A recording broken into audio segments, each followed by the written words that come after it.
তো রামেসার দুর্ঘটনাটা যখন হইলো তখন কিভাবে কি হইলো, তো এটিই কিন্তু একটি প্রশ্ন হয়ে উঠেছে একটি কাকার মনে। তো এই প্রশ্নটাই কিন্তু কাকা আজকে বলবো, তো আপনাদেরকে আমি সেই ভিডিওটি দেখাবো। তো এই কথাটা মূলত আপনার মনে আমার মনে ওঠার কথা ছিল, কিন্তু আমাদের মনে যেহেতু ওঠেই নাই, তো কাকা কিন্তু এই প্রশ্নটি করছে। তো রামেসার দুর্ঘটনা যখন হইলো তখন রামেসার যে হত্যাকারী আছে, তো ও এত তাড়াতাড়ি কিভাবে বের হয়ে গেল, তো কাকা যে কথাটি বলছে তো তাড়াতাড়ি কিভাবে বের হয়ে গেল।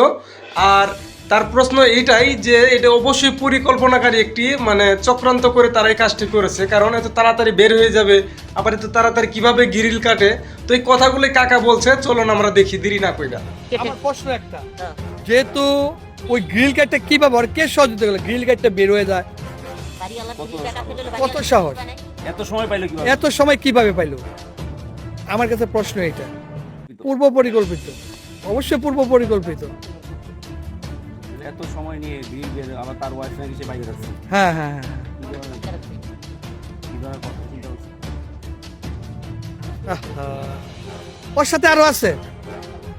এখন দেখার বিষয় ওর সাথে আর কে আছে। প্রিয় দর্শক, কাকা কিন্তু গুরুত্বপূর্ণ কথা বলছে, তো অবশ্যই যদি ভিডিও ভালো লাগে একটি লাইক করে দিবেন, আর আপনাদের মূল্যবান কমেন্ট করে জানাতে পারেন আমাদের কমেন্ট বক্সে। আর এই ধরনের ভিডিওর আপডেট পাওয়ার জন্য আমাদের এডিটি অবশ্যই ফলো করে রাখবেন। ধন্যবাদ, ভালো থাকবেন।